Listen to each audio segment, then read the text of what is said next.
going over the main Hain earnings call right now. It's looking pretty By good. $14 million in the quarter. As the Paying market down is debt going and into the low strategically season. investing in the business So continues to be our priorities that for could cash. help you. Our leverage ratio, as calculated under our credit agreement, increased to 4.7 times. Subsequent to the end of the quarter, we amended our credit agreement to provide increased financial flexibility. The amended agreement provides for a maximum net secured leverage ratio of 5.5 times in the quarter ended September 30th, 2025, and thereafter. Our long-term goal is to reduce balance sheet leverage to 3 times adjusted EBITDA or less, as calculated under our credit agreement. Turning now to our outlook. Given the uncertainty in our business around the outcome and timing of the completion of our strategic review, we are not providing numeric guidance on fiscal year 2026 operating results at this time. That said, we do want to provide a little bit of color on our outlook. We expect aggressive cost cutting and execution against our 5 actions to win in the marketplace to drive stronger top and bottom line performance in the second half of the year as compared to the first half. For Q1, we expect net sales and adjusted EBITDA on an absolute basis to look similar to that of Q4 2025. Additionally, due to seasonality and consistent with prior years, we expect free cash flow in Q1 to be a net outflow. For the full year, we expect to deliver positive free cash flow on disciplined inventory management and continued progress on payables. We are committed to decisive and bold actions to improve our trajectory by streamlining our portfolio, accelerating brand renovation and innovation, implementing strategic revenue growth management and pricing, driving productivity and working capital efficiency, and strengthening our digital capabilities. We are moving swiftly to strengthen our foundation and position Hain for sustainable growth. That concludes our prepared remarks, and we are now happy to take your questions. Operator, please open the line. At this time, I would like to remind everyone, in order to ask a question, please press star, then the number 1 on your telephone keypad. We request that you limit yourself to 1 question and 1 follow-up. We will pause for just a moment to compile the Q&A roster. Our first question comes from the line of Andrew Lazar with Barclays. Your line is open. Great. Thanks so much. Good morning, everybody. Alison, I think, Hain talks in the release, and you talked a lot about resetting the cost structure to create more financial flexibility. I seem to remember, a real challenge under previous management was really that they had to use sort of a pay-as-you-go strategy when it came to brand reinvestment because sort of a one-time reset to reinvest was really not doable given the leverage. It would seem Hain has maybe a similar issue now. So how do you manage this and the reinvestment needed in the context of a balance sheet that's really only become more strained over the last couple of quarters? Hi, Andrew, and thanks for the question. Here's what I would say. I mean, this is why we talk about driving financial flexibility aggressively against each lever of the P&L. There is money in the P&L that is there for reinvestment. We just have to make tough decisions, and we have to focus that investment against the things that drive the highest return in order to really get the flywheel going. So that is really why we're talking about that cost structure focus across each aspect of the P&L. And all of that gets focused against our 5 actions to win, which are the things that ultimately get the flywheel going in the right direction. And I would just say, just building on that, part of this is, and that's why we kind of announced is, unlocking the operating model. So there are significant incremental savings coming out of that. And I think, we kind of touched upon that as well. The other thing is, and it is the focus areas, the strategic revenue growth management. I mean, we have not taken pricing historically. That is something, we have really enacted with a lot more discipline. So we had taken pricing in Q4 and international. We've been taking pricing in North America. It is a focus on all of those. Secondarily, and as we'd announced with the credit agreement, we wanted to give ourselves more headroom within that agreement as well. It's kind of all of that. That gives us more flexibility as we move forward as well. Thank you for that.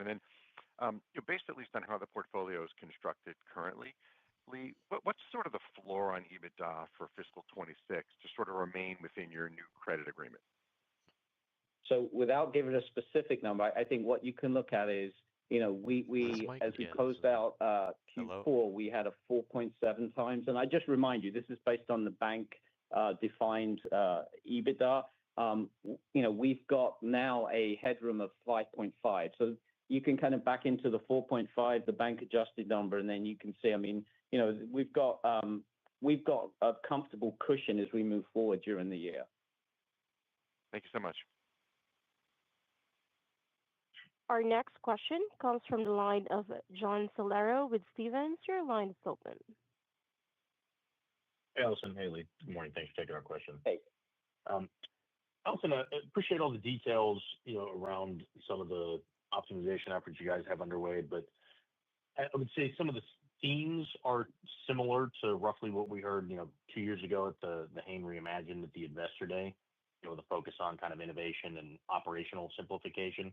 I was hoping maybe you could just give us some insights where the Hain Reimagined program fell short and what you think will be different this time, and maybe if you guys are looking at things a different way or have kind of a different angle or focus that you think will kind of jumpstart the business.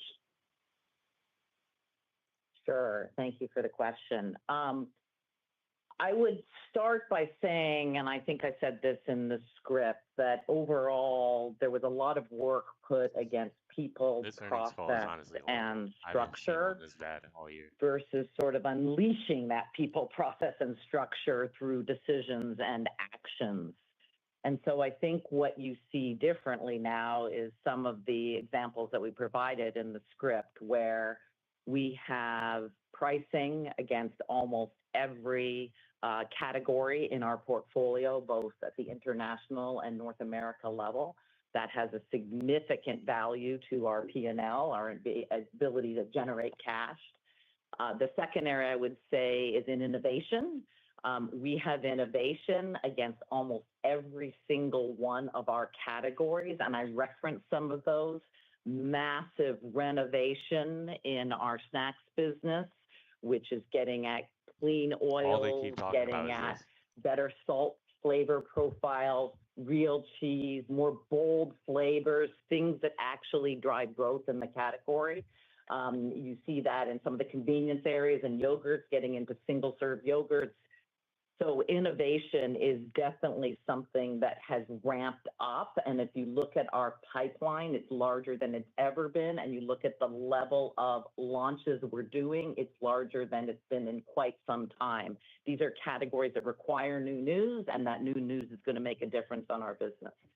The next area I would say that is different is if you look at how we are looking at our operating model and unleashing the local empowerment. At the end of the day, the business happens in our markets, and we are putting in place the resources to ensure that that business can be unlocked in the markets. I gave an example in the script of we've moved to 2 innovation hubs versus innovation being managed centrally, and we're already seeing the benefit from that. Making sure that we get cost out where cost doesn't matter and putting cost where cost does matter to drive that return. Another area I would speak to is just the continued driving supply chain productivity and working capital reduction. We've done very well on that, but we're continuing to put pressure there. We're into our multi-year journey on that. The fact that we're able to continue to drive productivity in the multi-year journey says that we're doing a lot of things right, and we will continue to pressure on that. I think the biggest difference of what you see is sort of decisiveness and action and focus. the 5 actions to win really provide focus for the organization of these are the 5 things we're doubling down, and we know that they are all difference makers on our business. Got it. And then, Lee, if I could ask one just on kind of the cadence of leverage throughout the year. You had mentioned in 1Q, you guys expect free cash flow to be an outflow. I would assume that we would see leverage tick up maybe a little bit in 1Q and 2Q and then come back down in the back half of the year. Could you just offer any thoughts on kind of the cadence and maybe if you guys have in mind, a quarter that you anticipate to be the high watermark for leverage in 2026? Yeah. So we're not giving specific guidance, but you're right. There is an outflow in the first quarter. I guess the other thing I would just tie to is what we've said as we went through before. If you look at the action plans that we have in place, especially around the cost focus, you will see the benefits of that coming through in the second half more than in the first half. So I think you can think about it that way as you think around cash generation. The other thing is, and again, I'm focused on the cash generation piece of this, is really focusing on inventory as well. So we do see some big potential there, really through kind of more disciplined management of the inventory for a number of different levers. So as you go through the balance of the year, again, second half, driven better performance by the initiatives that Allison went through specifically, and then driving the cost. And then from a kind of cash flow perspective, you'll unlock more of that as we get into the second half of the year. Our next question comes from the line of Matt Smith with Stifel Financial Corp. Your line is open. Hi, thanks for taking the question. Allison, I realize it's still early days of the strategic review, but we have seen some incremental decisions in focus areas like exiting Yves and revenue growth management focus. The conclusions are likely still in process here, but from a process perspective, can you talk about what you're seeing out of the strategic review in terms of areas where you're incrementally more confident there is value, accretive potential? Yes, I can share certainly that we continue to make progress against our strategic review. As we've indicated previously, we're not providing any updates until we have updates to give. At the same time, you've noted that we are doing significant work to streamline our portfolio and back to decisive actions. We are taking decisive actions. The exit of Yves is a great example of that, where we were structurally disadvantaged in North America in that business. The continued work we do against our SKU reduction is another area where we're taking decisive action to simplify our portfolio. And the third area, I would say, and something that we haven't talked about previously, is what we're implementing, which is called portfolio management review, which is really looking very carefully on how we build long-term capability around adding SKUs, investing in SKUs, or retiring SKUs, so that this doesn't become an episodic event in terms of SKU reduction, but becomes an ongoing thing to manage the most efficiency and effectiveness based on the number of SKUs in our portfolio. So that's really what we can talk about today. But again, the strategic review, we continue to make progress, and we will absolutely update you when we have an update to provide. Thank you. And as a follow-up, Lee, realizing you're not giving specific fiscal 26 guidance, does the improvement you expect in the second half require a change or an improvement in the trends within your categories, or is it more reflective of Hain's initiatives? And how should we be thinking about the level of SKU rationalization this year? Like any quantification on the drag on sales from the business exits? Yeah. So I'd say two pieces to that. I think for the second half performance, it's all of the pieces. So it's the streamlining portfolio. It is driving, and we've talked about the brand renovation innovation. So driving better top-line performance through our focus on that. We do have probably the most robust innovation pipeline that we've had. Where we've done well is continuing to drive the productivity. So over the last few years, we've driven over $60 million a year, continuing to drive that. I think that kind of one of the biggest step changes is the revenue growth management and the pricing. where we haven't taken that historically. So driving that as well. And around the SKU work, we're not providing specific, impacts on that. But I would say we are cutting a long tail on the SKU. So, we've historically, been prioritizing a bit more customer-focused innovation rather than consumer-focused. So it's very consumer-focused. We have cut the tail in the past, but then we've allowed it to continue to grow as we've had incoming SKUs. So a lot more discipline around that. That will drive a significant margin improvement for us as well, be an enabler for a margin improvement. So that's the way you should think around the SKU work in the portfolio optimization. Our next question comes from the line of John Baumgartner with Mizuho. Your line is open. Good morning. Thanks for the question. I wanted to come back to snacks and the distribution losses you're seeing there. That's been a source of distribution growth for some time. What's, I guess, causing the shift now to declines, and how much of that is sort of initiated by Hain, whether it's reduction of SKUs or some of those tough decisions for reinvestment that you mentioned, Alison? Yeah. So, I'm going to back up a little and talk a little more broadly about snacks, because I think that's important context for all of you to have. So clearly, the snacks performance has not been where we want it to be. Let's put that out on the table. That is a fact. At the same time, what I would say is these are businesses where we actually have very good equity. We have 74% awareness versus a category average of about 45%. When you look at the category entry point, so all the attributes that bring people into the category, things like taste, things like variety, things like makes me happy, makes me feel good, we're in the top 2 or 3 in terms of rankings there. So these are businesses that actually have equity and have value. At the same time, these are businesses that require news. This is an impulse category. Impulse categories require continuous news. And so that is why we're hyper-focused on the product renovation work we're doing, getting us into new oils, getting us into bolder flavors, putting real cheese in our straws product. We're adding a 4th straw sweet potato, which is the highest requested new vegetable flavor out there. Getting us into the right packages. So we've been shy on multi-packs, and we've moved aggressively into multi-packs.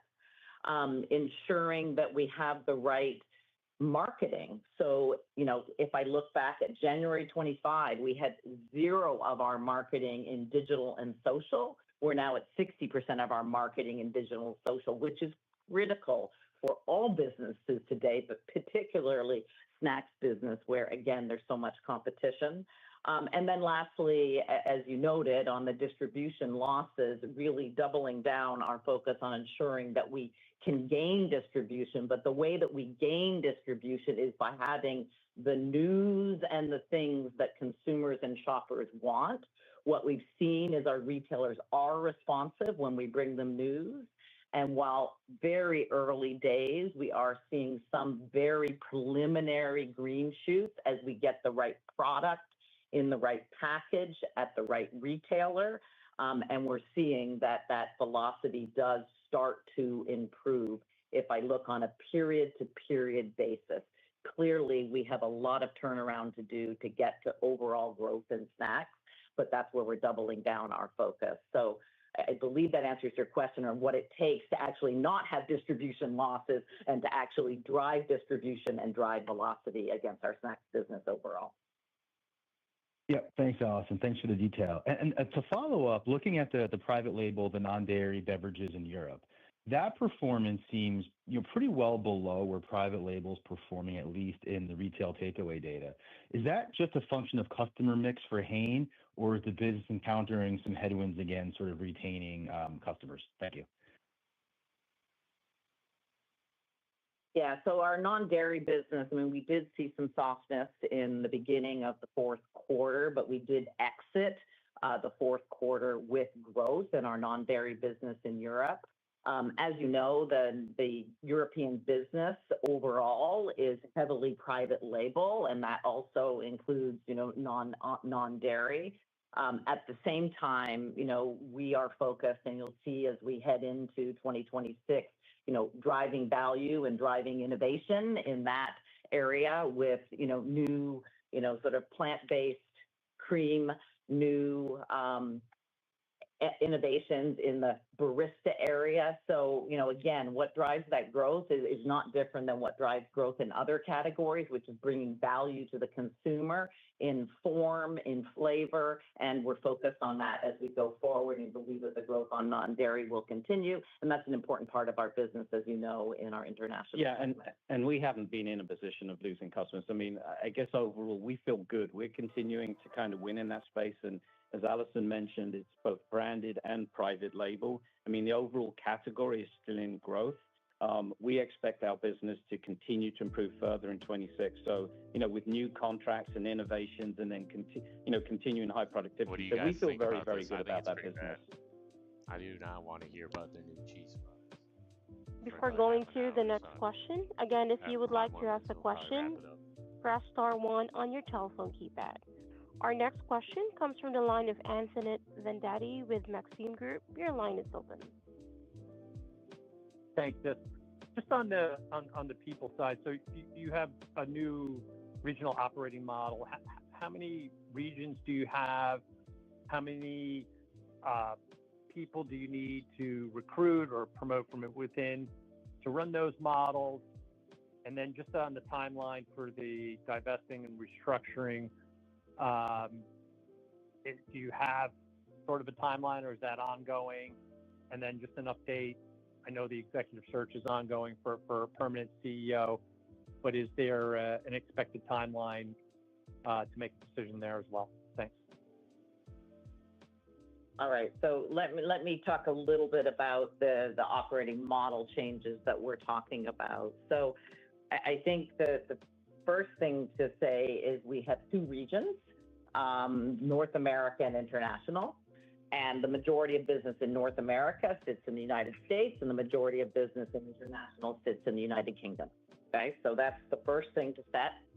The second thing to say is the model that we're employing and that we're talking about is ensuring that we have a lean center. So we had more of a global operating model. We're moving to what sits at the center is compliance, governance, and anywhere we can drive people and process efficiency. But where the real work needs to happen is in the regions. And so when we think about supply chain, that will no longer sit globally, that sits in the regions. And when we think about innovation, that doesn't sit globally, that sits in the regions. So that is where we really unleash for the people that are closest to the consumer and the customer. We unleash the power of that. And as I mentioned, in innovation, moving to these two innovation centers, we're already seeing the benefits of that in the changes that we've driven. In terms of the actual change itself, it's much more about spans and layers, along with what I mentioned, moving some of the resources to the regions. So it's not as much about hiring new people. It's much more about expanding the spans of individual leaders, decreasing the layers in the organization to drive speed, and then at the same time ensuring the center is very lean. Part of this operating model is obviously recognizing that our business has not grown at the level that we had anticipated. And so while we built structure for a much larger organization, anticipating a larger business, we have to have an operating model and a structure that's in line with the size of the business that we have. So I think that's the first on sort of the operating model question. I think your second question was around restructuring, and I just want clarity on that. Yeah, no, I was just trying to figure out if the timing. Yeah, exactly. Oh, the timing. So we're moving out now. Yeah. We are moving through that restructuring process right now as we speak. We speak, yes. So it's now. Most of the change will be effective between October 1st and November 1st. That's the timing that we're talking about, but we're moving through the change now. And then the last question, I will answer this because it's probably most appropriate for me to answer on the CEO question. So, I mean, first of all, I think you know that I don't make the decision on the CEO. Lee doesn't make the decision on the CEO. That's a board level decision.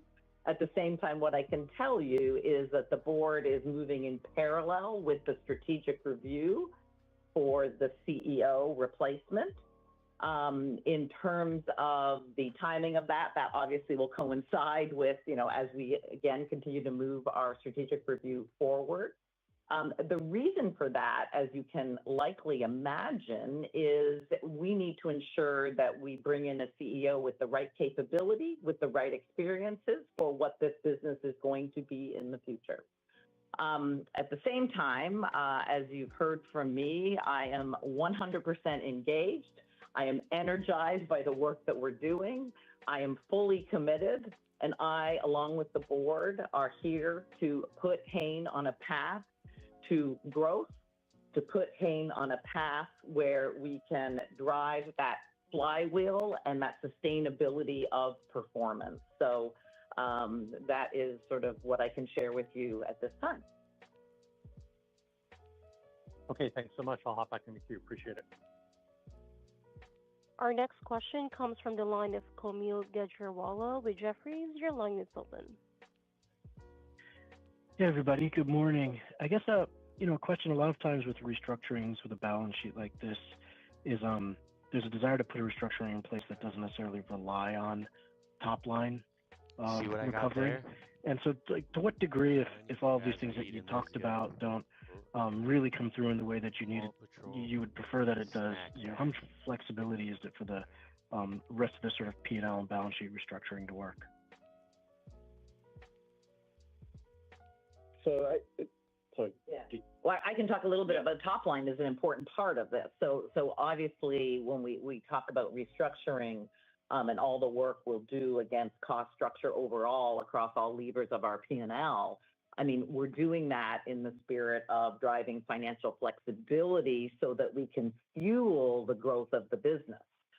So the work we're doing is really twofold. One is building the financial flexibility, and then the second thing is investing for growth. And I've spoke a lot about the things that we're doing around our product to have great food, whether it's renovating our existing products or innovating and driving innovation against our current categories.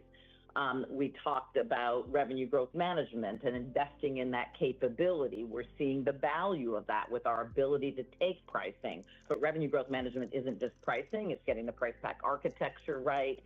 It's ensuring that we're continuing to drive strong return from every promotion that we run in the marketplace. So again, that's an area that we're investing, and that will drive top line growth and bottom line growth. We are looking at our marketing and ensuring that our marketing model is very social digital first, and that we can protect that marketing investment. Very important in terms of driving top line growth. So we are, focused against not only sort of the restructuring that delivers financial flexibility, but also the areas that drive growth. And the final thing I'll just say is also on customer side, doubling down on e-commerce, which is a significant growth channel. It's a channel where we've done a great job over the last few years of getting our content and assortment right in that channel. But now we need to invest in that channel at sufficient level to really drive that search and drive that visibility and drive that re-recruitment once you get a consumer to buy in an e-commerce channel. So that's what I would say in response to your question. I hope I've answered that somewhat appropriately. No, I would agree. I mean, obviously then we are looking to control what we can control within kind of the middle and the lower part of the P&L. So, especially, I mean, unlocking the savings, and we do see significant savings within the operating model itself. So that then does give us kind of the fuel and contingency as we move forward through the balance of the year. So, that's why we're putting the restructuring in place. The other thing is, and we mentioned it, is continuing where we've got a great track record, is continuing to drive the productivity as well as and support our gross margin. Got it. Thank you. Our next question comes from the line of John Anderson with William Blair. Your line is open. Hey, good morning. Thanks for the questions.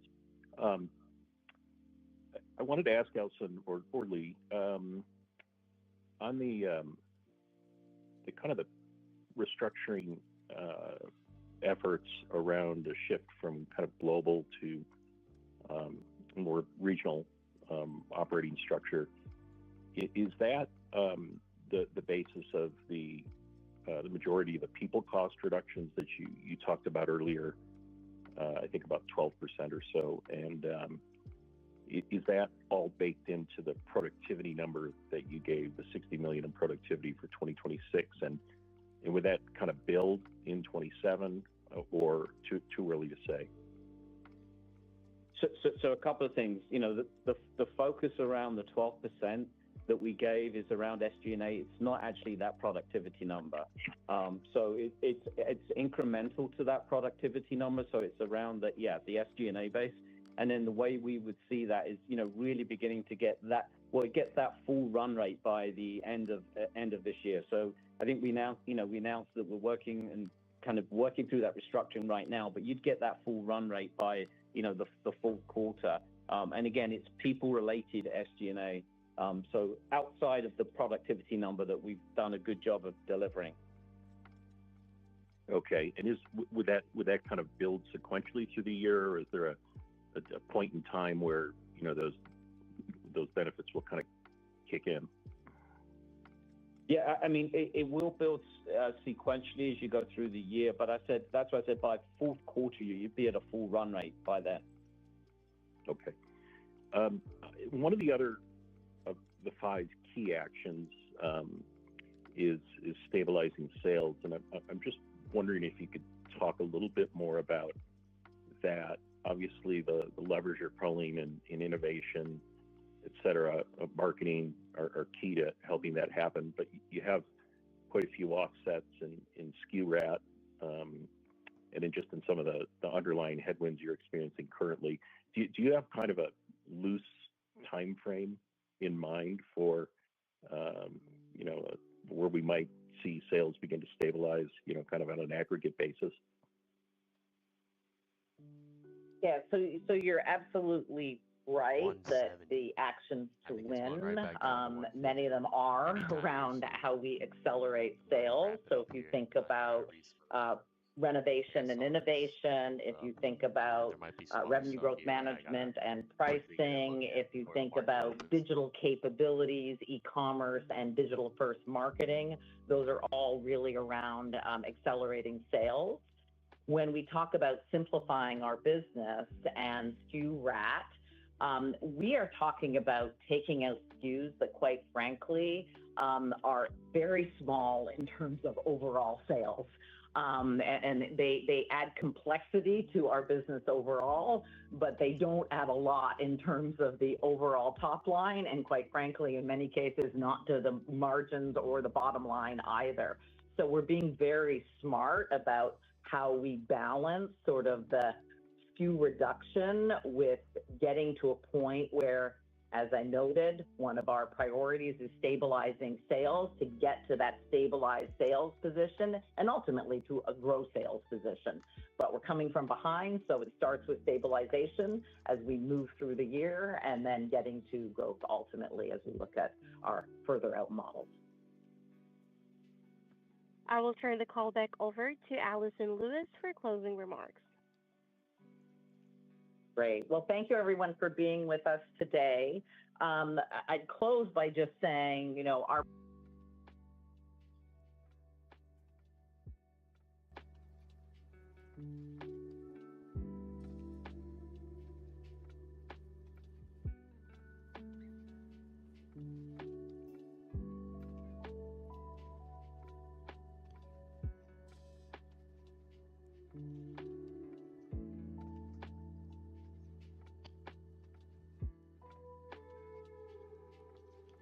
All right, back to Tesla. What everyone's been looking at this morning. Still up 8%, holding really strong. Watching it into the open. I also saw this, that Tesla unveils new generation of utility scale batteries for Mega Pack 3 and Mega Block. Mega Pack 3 builds on the legacy of Tesla's utility scale storage products and represents a significant leap in energy density over its predecessors. It delivers approximately 5 kilowatts of storage capacity per unit from 4. Reduce connection complexity by 78%. I always like the random facts that they add in. Like, oh, it charges at a rate of speed that is 13% faster than the leading competitor. Like, alright. Yeah, weekly 50 SMA support in April and deeper forward EPs. High probability of a nice bounce from this area. Looks like he was right.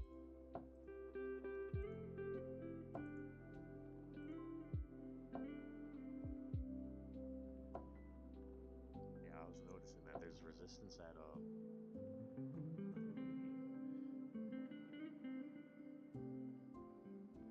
and it's having trouble breaking through there as well. That's the main problem you gotta just look out for. What else we got here though? Obviously Tesla. I'm kind of just going based off what's I recently just opened a position in here at $1.70. I'm not sure if it's a good idea. Only time will tell. I like the company. It's like the GameStop game. As for me, I like this company. So that's kind of where I'm at with that.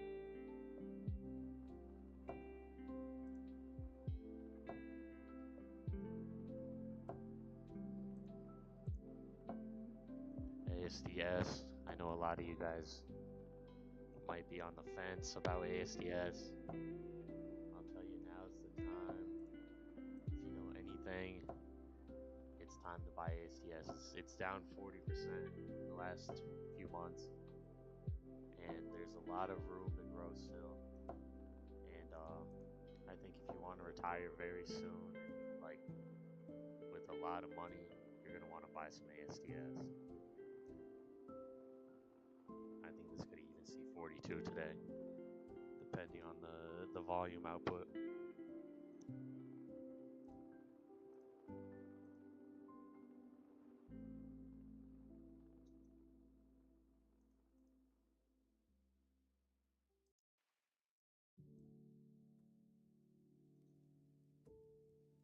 Anything you guys want me to look at, drop it in the chat.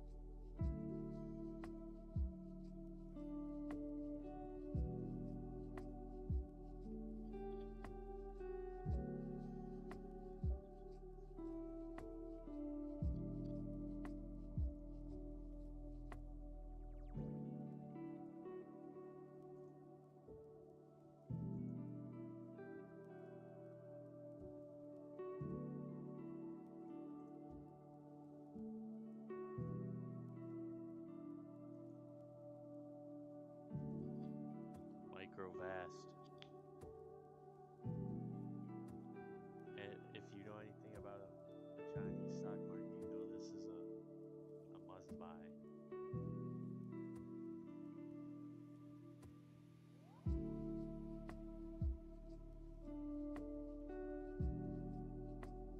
Golden Cross.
you guys think about microvest? I could probably talk all day about microvest.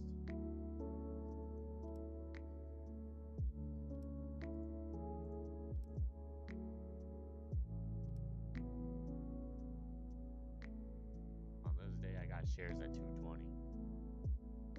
Steal of a lifetime.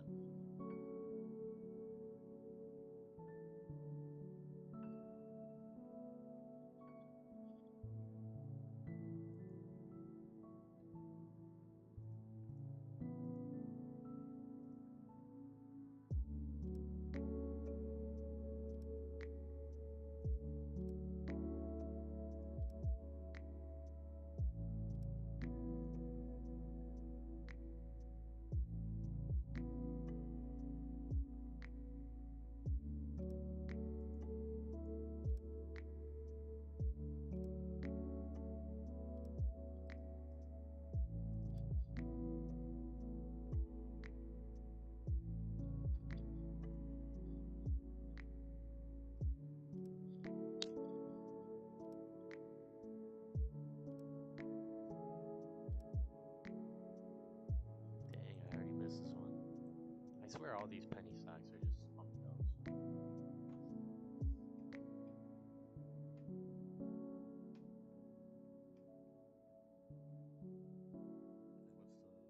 the market cap?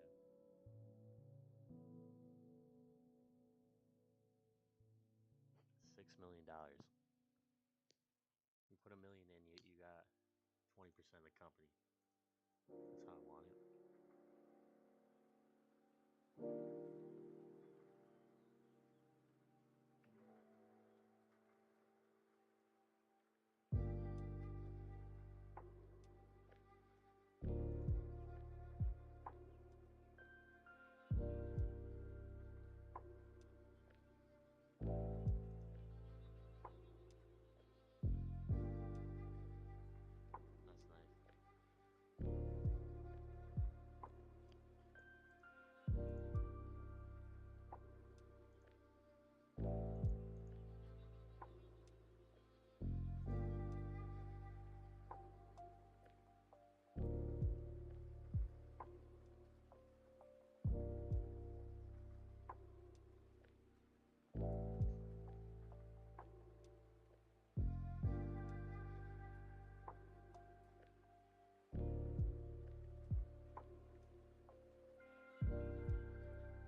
Oh shoot, I just remembered I got something to do. I'm gonna have to cut the stream short. I hope you guys have a good rest of your day. Keep an eye on these stocks I